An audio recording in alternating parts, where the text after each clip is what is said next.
Alors, bonjour à tous. On va continuer ce matin notre étude de l'Épître aux Colossiens. La dernière fois, on a vu Christ dans sa vie intérieure et puis aujourd'hui, on va voir vivre la supériorité de Christ dans sa vie extérieure. Donc, ce qu'on va faire maintenant, c'est lire le texte. Après, en guise d'introduction, je ferai quelques remarques sur le vocabulaire qui est utilisé, sur les mots. Et déjà là, on peut remarquer quelque chose qui va nous enseigner.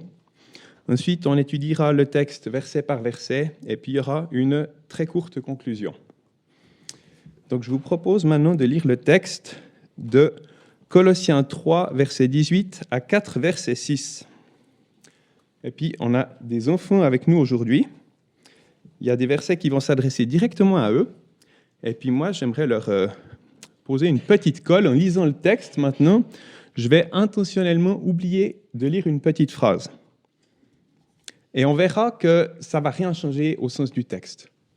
Et on pourrait même se demander pourquoi est-ce que l'Esprit a inspiré Paul de placer cette phrase-là à ce moment-là du texte, parce que ça ne change rien au sujet dont on parle, mais quand on y réfléchit, ça a un grand enseignement pour nous. Donc, si vous suivez le texte, les enfants, les adultes ont aussi le droit, essayez de repérer le petit bout de phrase que je ne vais pas lire. Donc, Colossiens 3, verset 18. « Femmes, soyez soumises à vos maris, comme il convient de le Seigneur. Maris, aimez vos femmes, et ne vous aigrissez pas contre elles. Enfants, obéissez à vos parents en toutes choses, car cela est agréable dans le Seigneur.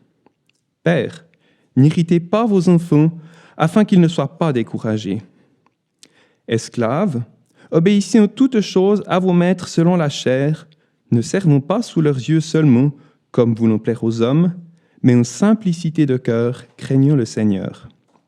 Quoi que vous fassiez, faites-le de cœur, comme pour le Seigneur, et non pour les hommes, sachant que du Seigneur, vous recevrez la récompense de l'héritage. Vous servez le Seigneur Christ. Car celui qui agit injustement recevra ce qu'il aura fait injustement, et il n'y a pas d'acception de personne. Maîtres, accordez à vos esclaves ce qui est juste et équitable, sachant que vous aussi vous avez un maître dans les cieux. Persévérez dans la prière, veillez en elle avec des actions de grâce. Prions en même temps aussi pour nous, afin que Dieu nous ouvre une porte pour la parole, pour annoncer le mystère du Christ, afin que je le manifeste comme je dois parler. Marchez dans la sagesse envers ceux de dehors, saisissant l'occasion. Que votre parole soit toujours dans un esprit de grâce, assaisonné de sel, afin que vous sachiez comment vous devez répondre à chacun.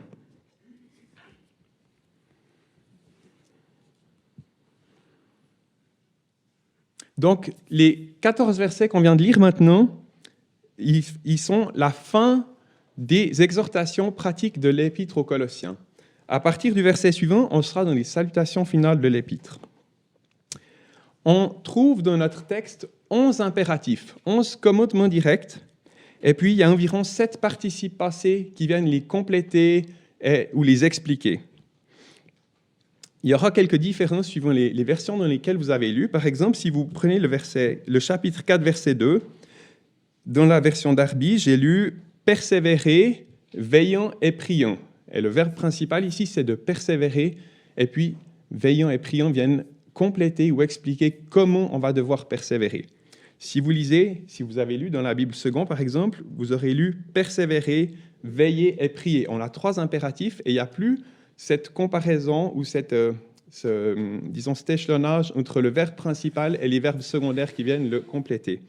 Et on verra dans un petit moment que parfois, ça peut nous aider ça va aider à attirer notre attention sur le verbe principal pour nous y concentrer, et puis le verbe secondaire, ça va être une explication, mais il est secondaire.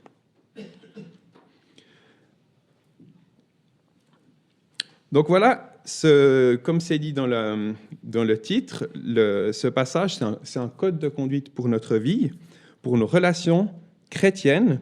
Et puis, il y a tous ces verbes qui nous donnent des commandements. Et à titre de comparaison, dans la fin de l'épître, donc dans les salutations, il n'y a plus que 5 impératifs, et ce n'est plus des commandements généraux, c'est des impératifs qui s'adressent à une personne ou à une circonstance particulière. Donc, on arrive, voilà, comme j'ai dit, on est à la fin de la partie pratique de l'épître. Les premiers versets qu'on a lus jusqu'au chapitre 4, verset 1, ils ont un passage parallèle dans l'épître aux Éphésiens, mais qui est beaucoup plus développé dans les Éphésiens. Par exemple, si on compare les versets qui s'adressent aux relations familiales, dans Éphésiens, il y a 16 versets. Dans Colossiens, il n'y en a plus que 4. Dans Éphésiens, Paul prend du temps pour développer, pour expliquer. Dans Colossiens, il donne juste les commandements comme ça. Alors, peut-être que les Éphésiens, la lettre aux Éphésiens, qui a été écrite à peu près en même temps, avait circulé parmi les assemblées. Colosse était pas très, très loin d'Éphèse, donc peut-être que ces enseignements avaient déjà un peu circulé. Par contre, quand Paul s'adresse aux esclaves et aux maîtres, il y a dans les 2 épîtres 5 versets qui développent ces relations. Et l'épître aux Colossiens, elle a été envoyée par Paul, enfin Paul l'a envoyée par Tychique à Colosse, et Tychique était accompagné d'Onésime. Onésime, c'était un esclave qui s'était enfui de chez Philémon, et puis Philémon était un membre de l'église de Colosse. Donc, quand Paul renvoie un esclave fugitif chez son ancien maître, il prend aussi le temps dans cet épître de détailler les relations chrétiennes des maîtres face aux esclaves, des esclaves face aux maîtres. Et certainement que c'était aussi là une manière d'encourager, d'une part, Onésime à retourner vers son maître, parce que ça ne devait pas être facile.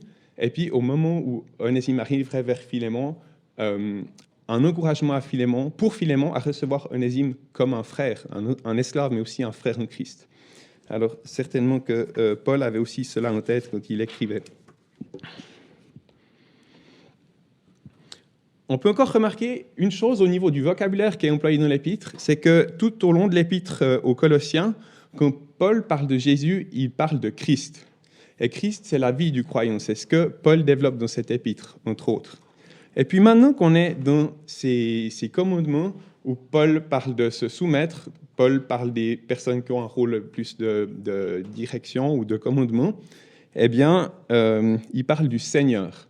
Et cela donne tout de suite la perspective de dire qui que vous soyez en tant qu'être humain, peut-être que vous avez une responsabilité en tant que père, en tant que mari, une position particulière, mais vous êtes sous la seigneurie de Jésus-Christ, sous le Seigneur. Donc, voilà ce qu'on peut dire comme... oui, justement, quand on parle de ces relations hommes-femmes, alors peut-être que ça donne des fois de l'urticaire à certains, et vu comment ça a été vécu, c'est peut-être justifié. On a vu auparavant dans cet épître aux Colossiens, donc au chapitre 3, versets 10 et 11, et puis il y a aussi un passage parallèle dans les Galates, c'est qu'en Christ, les relations humaines de l'époque, elles sont effacées. Il n'y a plus homme-femme, il n'y a plus esclave et homme libre, il n'y a plus juif et grec. Donc toutes ces séparations qui étaient très marquées dans la société de l'époque, eh bien en Christ, dans le salut en Christ, elles sont effacées. Par contre, dans la vie pratique, il y a encore des rôles particuliers. Et on a une image de ça finalement dans la relation que Jésus a avec le Père, parce que Jésus est l'égal de Dieu. On le voit dans, par exemple, l'épître aux Philippiens, qu'on dit Christ, étant en forme de Dieu, n'a pas regardé comme un objet à ravir. Et puis, par contre, il faut que je respire parce que je ne vais pas m'en sortir.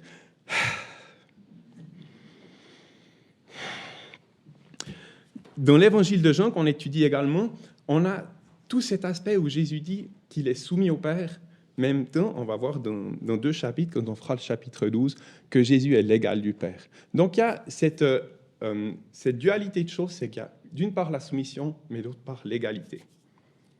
Et maintenant, on va partir dans le texte.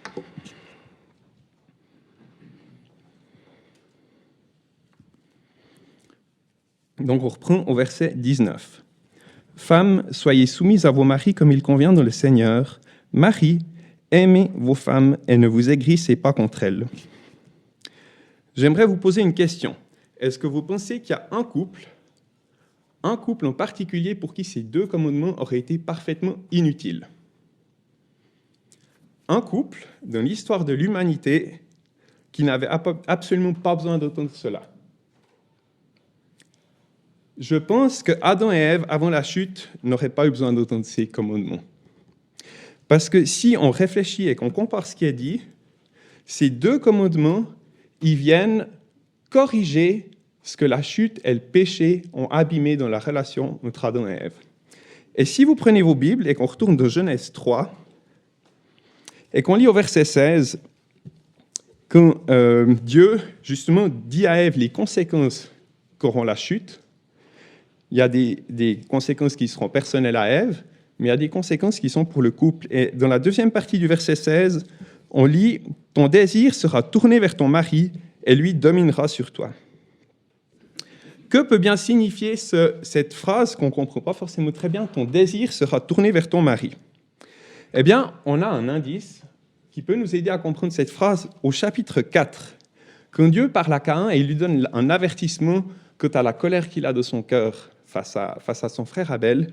Et au chapitre 4, verset 7, Dieu dit à Caïn, « Et si tu ne fais pas le bien, le péché est couché à la porte, et son désir sera tourné vers toi, et toi tu domineras sur lui. » Alors, par rapport à Caïn, on comprend un peu mieux ce que signifie cette phrase. Le péché est couché à ta porte, c'est-à-dire qu'il est là, il est présent, il est toujours présent devant toi. Dès que tu vas ouvrir ta porte, il sera là.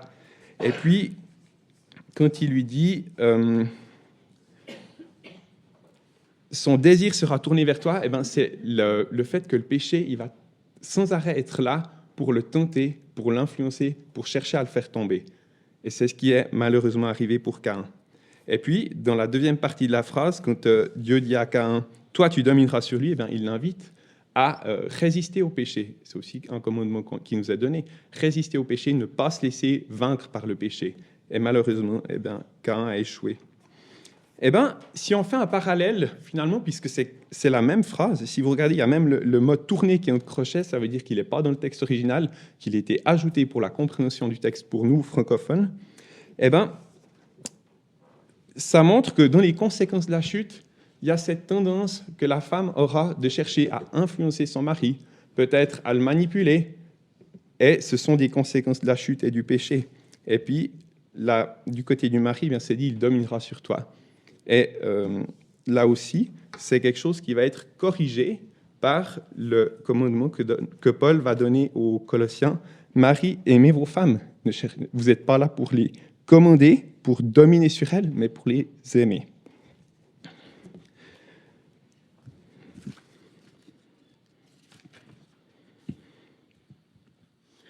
Maintenant, j'aimerais faire 3 remarques par rapport à ce double commandement qui est donné au couple.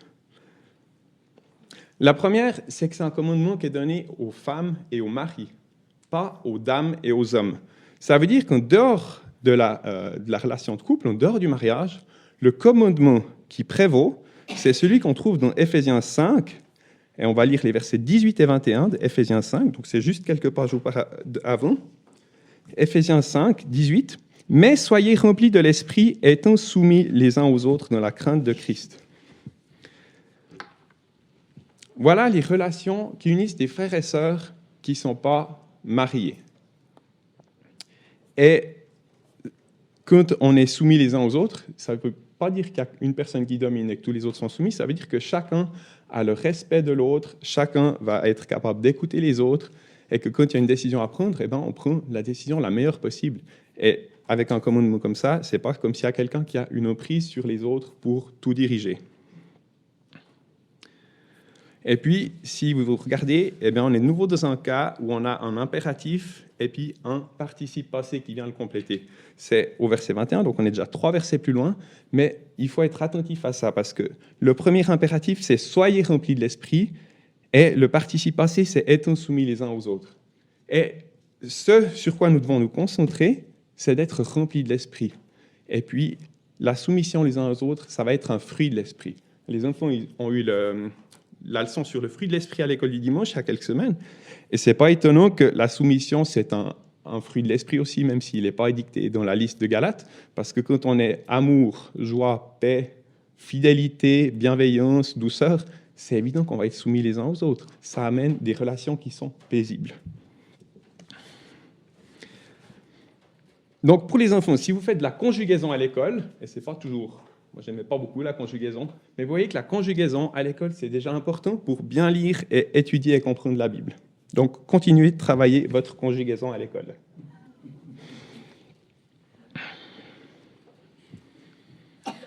Une deuxième remarque qu'on peut faire sur ce double commandement, c'est le petit complément que Paul adresse aux épouses, comme il convient dans le Seigneur.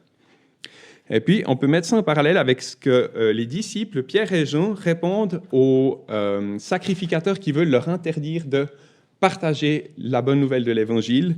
Dans Actes 4, verset 19, Pierre et Jean répondant leur dire « Jugez s'il est juste devant Dieu de vous écouter plutôt que Dieu. » Donc les chrétiens doivent obéir aux autorités, mais il y a une limite. Si ces autorités leur commandent de désobéir à Dieu, les chrétiens sont libérés du devoir d'obéissance aux autorités.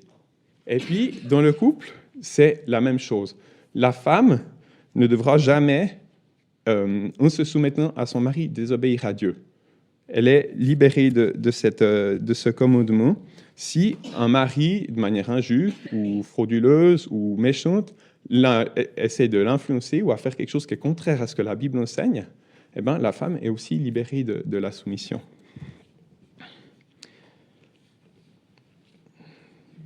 Et puis, il y a une troisième remarque encore, et puis elle va concerner les trois paires de commandements qu'on va regarder. Donc, il y a mari et femme, père ou parent et enfant, et puis esclave et maître. C'est que lorsque la soumission ou l'obéissance est demandée à une partie dans une relation, eh bien, Dieu donne un encouragement à ceux à qui la soumission est demandée ou l'obéissance, et Dieu donne aussi en contrepartie un avertissement à ceux qui, par implication, ont autorité dans la relation.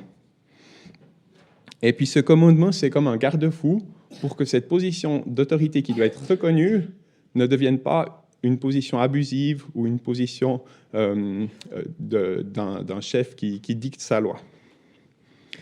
Alors, je vous propose maintenant de regarder le côté des maris, qui est justement ce garde-fou.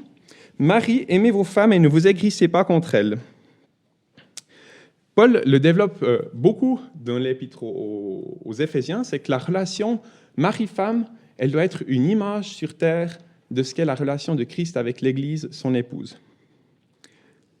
Et les maris, sont invités à ressembler à Christ. Donc, comment est-ce que Christ a été pour son épouse? C'est développé, il a donné sa vie pour elle. Tout ce que Christ fait son épouse est développé. Et puis, il a cet amour sacrificiel et bienveillant envers son épouse. Et c'est ça que les maris sont invités à avoir dans la relation de couple chrétienne.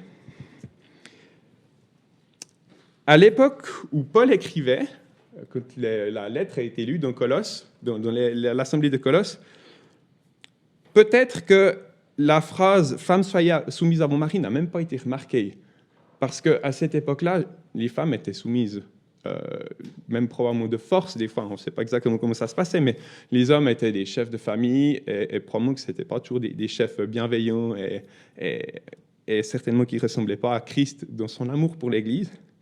Par contre, j'avais entendu une fois quelqu'un qui parlait sur un passage que les femmes avaient été euphoriques d'entendre que les maris devaient les aimer. Parce que ce que Paul demande aux maris ici, c'est quelque chose de totalement nouveau dans la société de l'époque. Aimer sa femme et ne pas s'aigrir contre elle. Donc, ce que Paul demandait aux maris était nouveau. Ce que Paul demandait aux épouses, c'était pas nouveau, mais par contre, ce qu'il demandait, c'était de le faire de bon cœur. Donc voilà, je pense que ces commandements-là, ils sont vraiment une réponse à ce que la chute a abîmé, et le péché ont abîmé dans la relation de couple. Et puis, si on veut le mettre en pratique aujourd'hui, je vous pose la question, si vous voyez un couple chrétien, est-ce que vous avez envie de vous dire regardez comme elle est bien soumise, puis regardez comme il dirige bien, ou bien est-ce que si on obéit à ces commandements, on n'aura pas plutôt envie de dire mais regardez comme ils fonctionnent harmonieusement? Parce que finalement, c'est ça le but de ces commandements, c'est qu'il y ait de l'harmonie dans le couple et que les couples chrétiens puissent aussi faire envie finalement à ceux qui les observent. Alors voilà pour les couples. Maintenant, on va passer aux enfants. Versets 20 et 21. « Enfants, obéissez à vos parents en toutes choses, car cela est agréable dans le Seigneur. Pères, n'irritez pas vos enfants, afin qu'ils ne soient pas découragés. » Donc cet enseignement, il fait écho au 5e commandement, « Honore ton père et ta mère », qu'on trouve dans Exode 20 notamment. Et on peut se demander pourquoi est-ce que les enfants doivent obéir aux parents. Les parents sont la première autorité face à qui un être humain sera confronté dans sa vie. Et si un enfant n'apprend pas à obéir à ses parents, il y a de gros risques qu'il ait de la peine à se soumettre à quelque autorité plus tard. Ça peut être un enseignant, ça peut être un patron, ça peut être les autorités civiles, mais aussi Dieu finalement. Et la relation parent-enfant, finalement, c'est la relation terrestre qui est la plus semblable à celle que l'enfant de Dieu vit avec son Père céleste. Et dans la relation que les humains ont entre eux, parent-enfant, enfant-parent, eh bien, il y a cette image de la relation que nous avons avec Dieu. Et apprendre à obéir à ses parents pour un enfant, eh bien, prépare le cœur aussi à pouvoir se soumettre plus tard à Dieu. On a cette similitude où les enfants reçoivent la vie de leurs parents, les parents s'occupent de leurs enfants même avant leur naissance, et c'est aussi une image de Dieu qui nous donne la vie et Dieu qui prend soin de nous. Alors voilà pourquoi apprendre aux enfants à se soumettre à leurs parents, que les enfants apprennent à être soumis à leurs parents est important. C'est finalement une leçon qui s'apprend pour toute la vie, non seulement la vie, on va dire, la vie de relations humaines, mais aussi la vie avec Dieu. Avec ces 4 premiers commandements, on a une double correspondance. Parce qu'on a vu, c'est évident, la première, c'est la correspondance de relations. Les femmes avec leur mari, les épouses avec leur mari, et les parents avec les enfants, c'est une relation qui est duale, qui va dans les deux sens. Mais il y a aussi une correspondance de position qu'on peut établir. Et dans cette correspondance de position, on a les enfants et les épouses à qui la soumission et l'obéissance est demandée, et puis les maris et les parents, les pères ou les parents, qui ont cette responsabilité. Et comme je l'ai déjà dit, quand Dieu demande soumission, eh bien, il adresse un encouragement aussi. Et pour les épouses, c'est comme il convient au Seigneur. Pour les enfants, cela est agréable au Seigneur. Donc, quand des enfants obéissent à leurs parents, il y a de la joie dans le ciel. C'est agréable au Seigneur. Donc, quand les parents demandent des choses que les enfants n'ont pas envie de faire, ou les parents, peut-être parfois aussi, ne sont pas tout à fait justes, parce qu'on se trompe aussi, eh bien, sachez aussi, vous les enfants, que si vous obéissez, même parfois à contre-cœur, eh bien, cela donne de la joie au Seigneur.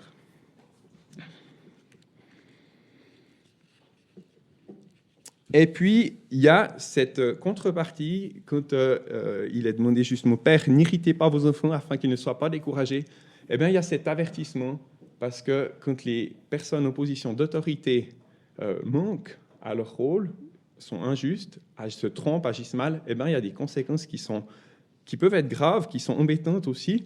Et cet avertissement pour les parents, pour les pères, il est important. Et ça nous arrive à tous de nous tromper. On peut être parfois injuste parce qu'on s'est trompé, parce qu'on n'a pas tout vu. On peut manquer de patience aussi parfois. Et puis, on voit que toutes ces attitudes, elles peuvent engendrer des dégâts. Et si vous pensez à la situation de Jacob avec ses enfants, vous voyez comment la préférence qu'il a donnée à Joseph a engendré des circonstances dramatiques pour lui et pour toute sa famille. Alors, certainement que les enfants n'étaient pas irréprochables. Jacob n'est pas le seul responsable. En tant que chef de famille, il a quand même une responsabilité particulière.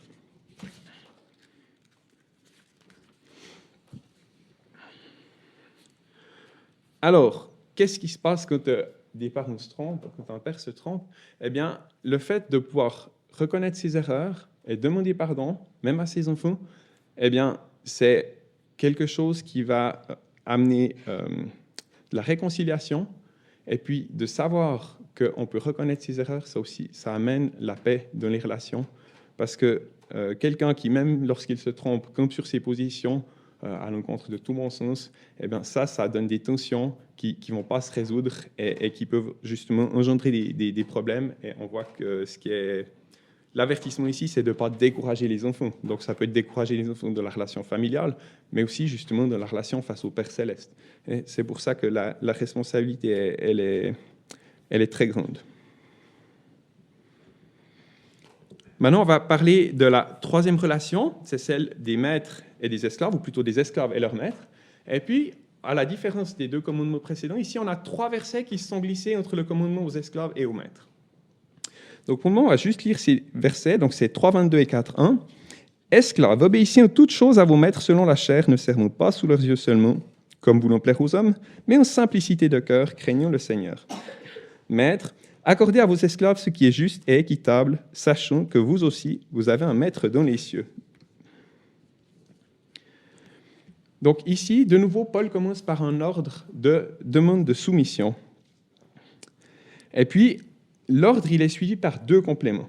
Le premier, il montre une mauvaise attitude qui est le résultat d'une mauvaise motivation.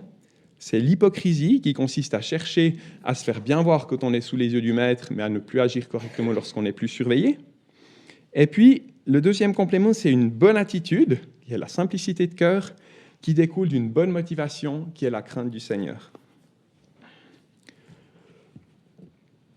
Et puis, cette bonne attitude, elle se traduit par un travail qui est honnête et qui ne va pas dépendre de la manière dont on est surveillé ou des résultats que pourrait avoir notre travail. C'est-à-dire que ici, quand on parle de simplicité, ce n'est pas le contraire de la complexité, mais c'est le contraire de la duplicité, c'est-à-dire d'avoir 2 facettes. Une d'une manière quand on est observé et de l'autre manière lorsqu'on est plus surveillé. Alors pourquoi est-ce que la crainte du Seigneur pourrait produire cette bonne attitude dans le service des esclaves? Eh bien, c'est parce que contrairement au maître humain, le Seigneur, on est toujours sous ses yeux. On est toujours sous les yeux du Seigneur en tant que serviteur. Et du coup, on n'a plus la tentation de faire mal si on n'est pas observé puisqu'on est sous le regard bienveillant du Seigneur. On a ce verset dans Hébreux 4, verset 13, « Il n'y a aucune créature qui soit cachée devant lui, mais toutes choses sont nues et découvertes aux yeux de celui à qui nous avons affaire. » Alors, à l'époque où Paul écrivait, les esclaves, peut-être qu'ils commençaient à avoir certains droits, mais globalement, ils avaient peu de droits. Et puis, quand un serviteur avait mal travaillé sous les yeux de son maître, eh bien, il risquait certainement le fouet ou bien une correction. Eh bien, pour les esclaves chrétiens à qui Paul écrivait, certainement que c'était un encouragement de se dire qu'il était sous les yeux du Seigneur, qu'il avait tant aimé et qu'il était mort pour ses péchés, et que c'était sous les yeux, ultimement sous les yeux de ce Seigneur-là qu'il servait. Et c'était certainement un encouragement d'autant plus valable lorsque le maître en question n'était pas quelqu'un qui craignait le Seigneur. Et puis, pourquoi les maîtres devaient accorder à leurs esclaves ce qui était juste et équitable? Eh bien, Jésus l'a dit dans Matthieu 7, « Parce que toutes les choses que vous voulez que les hommes vous fassent, faites-les leur vous aussi de même. » Alors, à cette époque, comme j'ai dit, les esclaves n'avaient que peu ou pas de droits, et puis certainement qu'on pouvait dire que les esclaves se situaient par là, et puis les maîtres se situaient par là. Et puis, un maître conscient de sa position pouvait dominer et régner sur ses esclaves. Mais ce que Paul explique, c'est que finalement, on est tous sous les yeux du Seigneur. Et ça donne une perspective différente, parce qu'à ce moment-là, l'esclave, il est peut-être ici, le maître, il est là, peut-être un tout petit peu au-dessus ou pas beaucoup, et puis le Seigneur, c'est le Seigneur qui est là. Et du coup, pour les maîtres, eh bien, c'était aussi certainement, ça les responsabilisait, ça les encourageait à traiter leurs esclaves, alors pour les chrétiens comme des frères, mais aussi simplement dans leur relation humaine, avoir du respect pour des êtres humains créés à l'image de Dieu et que Dieu aimait.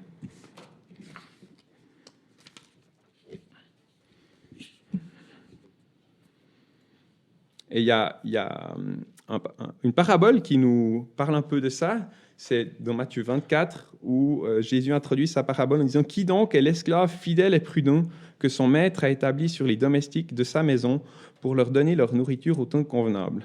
Vous remarquez ici, c'est que l'esclave est établi sur les domestiques, alors que logiquement, on a plutôt l'impression que domestique, ce serait une position supérieure à celle d'esclave. Et pourquoi est-ce que le maître a établi l'esclave sur les domestiques ? Ce n'est pas dit pour les diriger ou les commander, c'est dit pour leur donner leur nourriture au temps convenable. Donc la position d'autorité, la position de responsabilité, c'est une position qui est aussi une position de service. Et ça, c'est important de se le rappeler. Et puis, le Seigneur a même dit lui-même dans Luc 22, « Car lequel est le plus grand, celui qui est à table ou celui qui sert? N'est-ce pas celui qui est à table? Or moi, je suis au milieu de vous comme celui qui sert. » Voilà comme le Seigneur lui-même a aussi pris cette position de service alors qu'il était le Seigneur des Seigneurs. Alors vous avez remarqué, c'est qu'on n'a pas traité les versets 23 à 25, et on peut se poser la question, pourquoi ces 3 versets ont été glissés entre les 2 commandements? On a remarqué que ceux à qui il est demandé, ceux qui reçoivent une position d'autorité, soit les maris, les maîtres, seigneurs ou les parents, ils ont une forme d'avertissement. Donc on a vu, pour les maris, c'était « ne vous aigrissez pas ». Pour les parents, c'est « ne découragez pas ». Et puis pour les seigneurs, les maîtres, c'est « vous avez aussi un maître dans le ciel ». Et voilà qui souligne la responsabilité qui va avec la position d'autorité.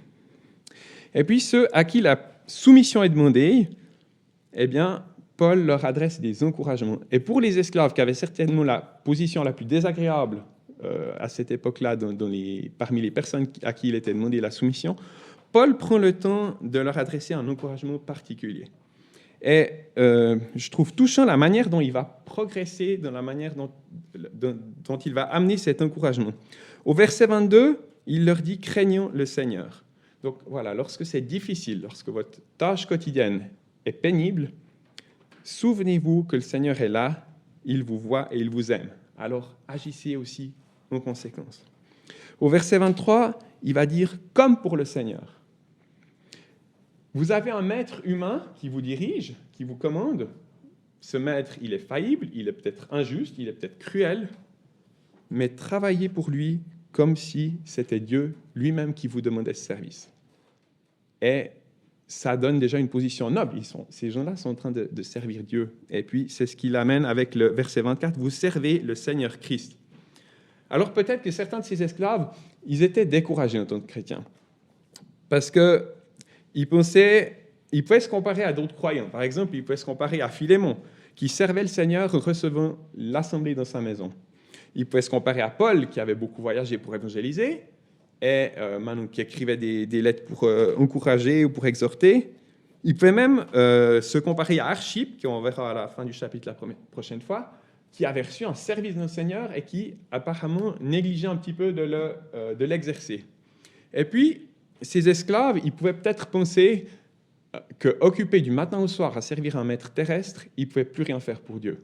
Et ils pourraient avoir cette pensée, finalement, ma vie chrétienne, elle ne sert à rien du tout. Eh bien, à ces gens-là, Paul écrit, vous servez le Seigneur Christ. Finalement, vous servez le roi des rois. Et quand vous accomplissez vos tâches journalières, vous servez Dieu. Et c'était certainement un encouragement pour ces esclaves qui avaient peu de marge de manœuvre, qui ne pouvaient pas choisir ce qu'ils faisaient, et qui cependant servaient Dieu.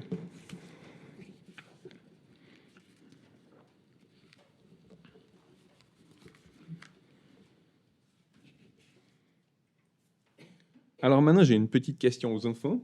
Est-ce que vous savez qui a écrit l'épître aux Colossiens? C'est juste.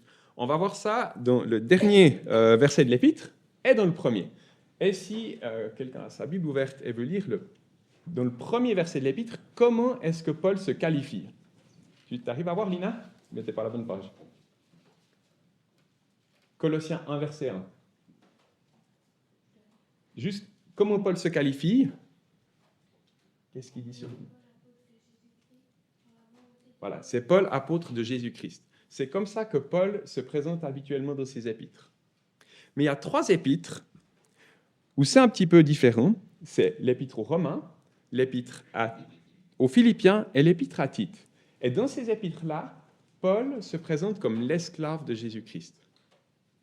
Et on a vu que dans les deux premiers commandements que Paul donne, on peut faire un parallèle entre la relation humaine et la relation céleste, Christ et son épouse, Dieu le Père avec ses enfants.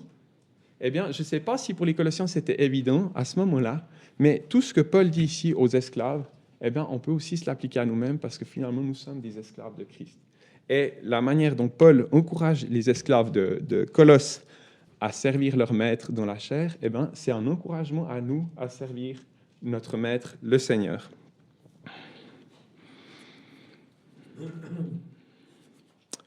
On va maintenant passer aux 2 dernières exhortations, donc celle du chapitre 4 à partir du verset 2.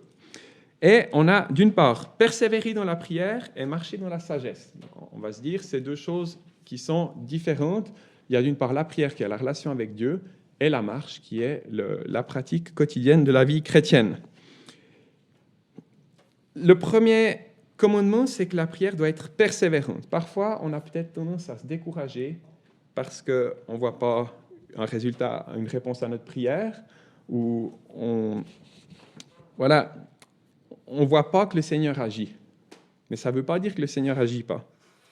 Et puis, cet encouragement à persévérer dans la prière, c'est aussi un encouragement à être perspicace pour voir quand le Seigneur répond aux prières, pour qu'on puisse rendre grâce. Ceux qui ont entendu Ryan ici, le 1er janvier, ont certainement été marqués par ce qu'il a dit, qu'il avait décidé de chaque jour rendre grâce à Dieu pour une chose particulière alors qu'il était en prison. Eh bien, ici, Paul nous encourage à être reconnaissants, alors qu'on n'est pas forcément dans des situations difficiles comme Ryan, mais à avoir de la reconnaissance dans nos vies. Et puis, dans les versets 3 et 4, Paul va exposer 3 sujets de prière et mentionner une circonstance pour laquelle il ne va pas demander de prier. Et puis, si vous avez bien observé quand j'ai lu au début, cette circonstance, c'est ce que je n'ai pas lu dans le texte quand j'ai fait la lecture de tout le texte.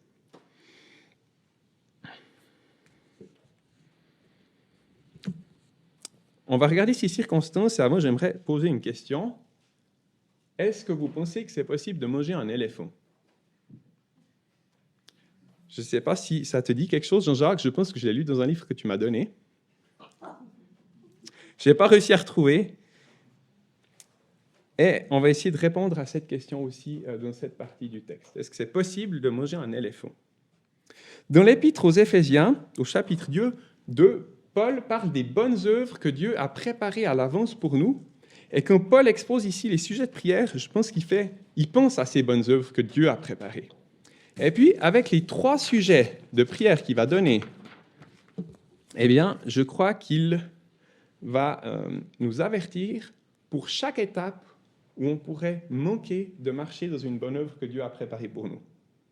Le premier sujet de prière, c'est prier pour que Dieu ouvre une porte pour la parole.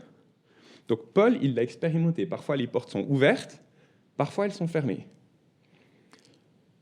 Eh bien, le premier sujet de prière qu'on peut demander au Seigneur, et que Paul invite les Colossiens à prier, c'est prier pour que Dieu vous ouvre une porte et pour que vous la voyez. Parce que parfois, Dieu peut ouvrir une porte et on passe devant sans la voir. On est trop pressé, trop occupé, on n'a pas le temps, ça c'est la grande phrase du moment. Eh bien, prions pour que Dieu ouvre des portes et que nous soyons capables de discerner ces portes ouvertes. Le deuxième sujet, pour annoncer le mystère du Christ. Qu'est-ce que ça veut dire? Eh bien, Paul parle de mystère pour décrire l'Évangile parce que c'est quelque chose de nouveau depuis que Jésus est ressuscité. C'est quelque chose qui n'était pas connu de l'Ancien Testament. Et quand Dieu ouvre une porte, c'est pour qu'on puisse prendre la parole pour partager ce mystère du Christ, partager l'Évangile. J'ai très honte de ce que je vais vous dire maintenant. Ça m'est arrivé 2 fois que la même personne me dise « Cyril, tu es mon sauveur ». Et je n'ai jamais été capable de répondre quoi que ce soit de sensé à ça. Alors qu'en matière de porte ouverte, vous avouez que c'est difficile d'avoir mieux. Je crois que la deuxième fois, j'ai dit « Oui, moi je sauve personne ». Enfin, vous avouez que c'est quand même pas terrible. Eh bien, quand Dieu ouvre une porte, il faut être capable de prendre la parole et des fois, là, des gens vont se taire. Alors, on peut prier que quand la porte est ouverte, on la voit, mais aussi on l'utilise. Et puis, parfois, on va utiliser une opportunité, utiliser une porte ouverte, et puis après coup, on va se dire, mais c'était lamentable, j'ai rien dit de bien. Et puis Paul, il dit dans son 3e sujet, dans la version Darby, on a lu que je le manifeste comme je dois parler, mais dans la Bible en français courant, il dit, c'est traduit, le faire clairement connaître comme je le dois.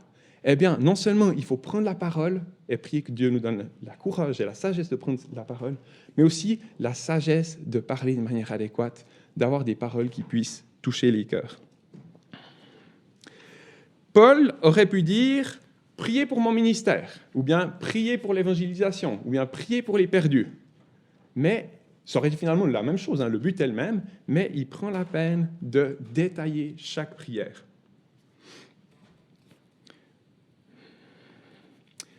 Est-ce que c'est parce que Dieu n'est pas capable de répondre à la prière ultime? Je ne pense pas, je suis sûr que non. Je pense que c'est parce qu'à chaque étape, on a besoin de l'aide du Seigneur et que si on a besoin de son aide et de sa direction, ça vaut la peine de le prier pour chaque étape. Et puis, parce que tout ce qui se passe, c'est quelque chose qui est accordé et donné par le Seigneur. Maintenant, l'éléphant. J'ai lu dans ce livre, ce frère Jean-Jacques m'avait donné, qui est un livre de Daniel Librec, quelqu'un qui disait, c'est lui qui a parlé de l'éléphant, il disait, une personne priait pour le salut d'une connaissance. Et puis, donc c'est une histoire vraie. Je n'ai pas retrouvé, donc je ne peux pas vous citer tout parfaitement, mais en gros, l'idée, vous la comprendrez. Priait pour le salut d'une personne. Et puis après, je ne sais plus, une année, rien ne s'était passé. Et puis, il a changé de manière de prier. Il a commencé par prier pour avoir un contact amical avec cette personne. Et puis, ce contact amical a pu avoir lieu. Ensuite, il a prié pour avoir l'occasion de l'inviter une fois à la maison. Et puis, après quelques temps, il a pu l'inviter à la maison. Et puis, il a prié pour une occasion. Je vous donne ça de tête, je ne sais pas exactement ce qui était écrit dans le livre, mais enfin, vous comprenez le principe. Une occasion de l'inviter à l'église. Puis, après quelques temps, il a eu l'occasion de l'inviter à l'église. Prier peut-être aussi pour qu'il accepte l'invitation à l'église. Et puis, de fil en aiguille, cette personne est venue au Seigneur. Et puis, quand on découpe la prière en petits morceaux, c'est comme si on découpe l'éléphant, parce que d'un coup, on ne va pas pouvoir le manger. Mais quand on le partage en petits morceaux, on finit par pouvoir manger l'éléphant. Et pour la prière, c'est la même chose. Comme j'ai déjà dit, est-ce que si vous êtes comme moi, parfois penser au salut d'une personne, ça vous pense loin et compliqué, parce que les gens ne sont pas intéressés, les gens sont loin de Dieu, et puis ça nous paraît quelque chose de difficile et de compliqué. Mais peut-être que quand on commence à découper et marcher petit à petit avec le Seigneur, étape par étape dans la prière, eh bien, le Seigneur peut apporter des réponses qui sont peut-être plus petites, mais on peut déjà être reconnaissant et le louer pour cela. Et du coup, ça nous encourage à détailler nos prières et pas seulement prier pour le but ultime, mais prier pour chaque étape qu'on peut imaginer. Et puis, le Seigneur peut même donner d'autres étapes auxquelles on n'aurait pas pensé.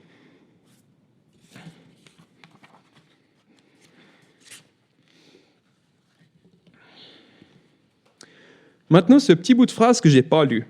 Parce que, je ne sais pas si vous l'avez remarqué, mais quand Paul énonce ses sujets de prière, il dit que Dieu nous ouvre une porte pour la parole, pour annoncer le mystère du Christ, mystère pour lequel aussi je suis lié. Et c'est ça que je n'ai pas lu. Ça ne change rien au sens du texte d'enlever cette phrase. Pourquoi est-ce que Paul, pour la première fois dans l'Épître aux Éphésiens, mentionne qu'il est lié à ce moment-là? Il le fera encore au verset 10, en parlant d'Archippe, son compagnon de captivité. Pour la première fois de l'Épître aux Éphésiens, Paul dit qu'il est emprisonné au moment où il donne les sujets de prière. Et Paul demande de prier pour qu'une porte s'ouvre. Paul est en prison, mais ce n'est pas la porte de prison qu'il demande d'ouvrir. C'est la porte de l'Évangile. Et ça m'interpelle de penser que Paul donne ses sujets de prière, mais sa priorité, c'est compris pour le salut des âmes et pas pour sa libération. Finalement, son service, à ce moment-là, il se fait derrière la porte d'une prison, et ce n'est pas la porte du prison qui va arrêter l'œuvre du Seigneur. Eh bien, personnellement, ça me touche, et je pense que ça nous encourage aussi à avoir des sujets de prière. Bien sûr, on prie pour les circonstances pratiques, c'est normal, et on a prié pour que Ryan soit libéré, mais on n'a pas prié que pour ça quand on a prié pour Ryan. Et qu'on ait justement, là, Paul parle particulièrement de l'évangélisation, qu'on ait le cœur et la prière pour les âmes perdues. Et puis, on arrive à la dernière exhortation. Et je vous ai dit que c'était deux exhortations différentes, parce que d'une part, il l'exhorte à la prière, puis ensuite à une marche dans la sagesse. Mais si vous regardez ce qu'il dit de la marche dans la sagesse, c'est exactement ce que Paul avait demandé comme sujet de prière pour lui.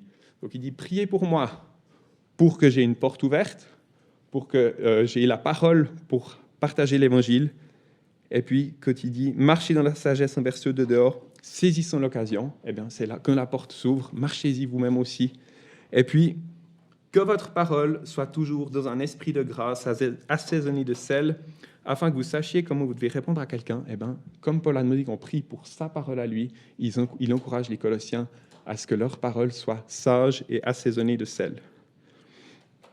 Alors la sagesse, eh bien, c'est le fait de répondre avec amour, sans impatience, sans condescendance, c'est-à-dire sans regarder les autres de haut, en disant ces pauvres perdus qui n'ont rien compris.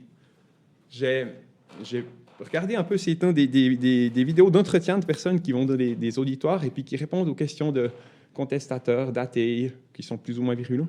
Et quand la personne est capable de répondre avec patience, avec amour, déjà ça, c'est un témoignage en soi. Alors les athées ne sont pas forcément convaincus, mais ce qui ressort, c'est quand même la vérité de l'Évangile quand ces circonstances sont comme ça.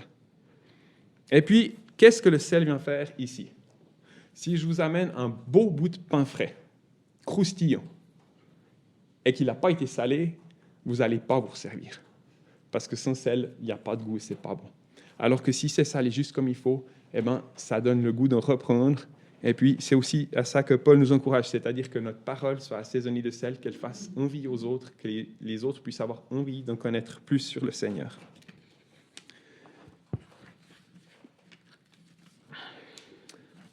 Alors voilà, on est arrivé au bout du texte. Ce passage, ça aurait pu être un chapitre en soi, parce que la dernière fois, on a terminé les exhortations de la vie intérieure. Là, on est dans les exhortations pratiques, c'est tous des commandements concrets pour la vie courante. Et puis, quand on arrive à la fin du chapitre 4, verset 4, on passe aux salutations. Donc, on aurait pu faire le chapitre 4 de l'Épître aux Colossiens, aurait pu être ces versets-là. Et puis, c'est un texte qui est très équilibré, et au milieu, il y a un verset qui est isolé du reste. Et ce verset, il est entouré par un mauvais exemple de service, un bon exemple de service et un mauvais exemple de service, qui est eux-mêmes entourés par le commandement aux esclaves et le commandement aux maîtres, qui sont eux-mêmes entourés par les commandements aux familles et les commandements finaux, les commandements qui font la conclusion de l'épître. Ce verset, c'est le verset 24. « Sachant que du Seigneur, vous recevrez la récompense de l'héritage, vous servez le Seigneur Christ. » Alors, c'était un verset qui s'adressait aux esclaves de Colosse, mais on a vu que nous pouvons tous nous considérer comme des esclaves de Christ, alors que ce passage, ce verset en particulier, nous encourage dans notre service pour le Seigneur, nous encourage dans notre marche avec le Seigneur, dans nos relations familiales et sociales, et puis qu'il nous donne aussi le but final, l'issue de tout, c'est qu'on sert le Seigneur Christ et que c'est lui qui récompensera notre service.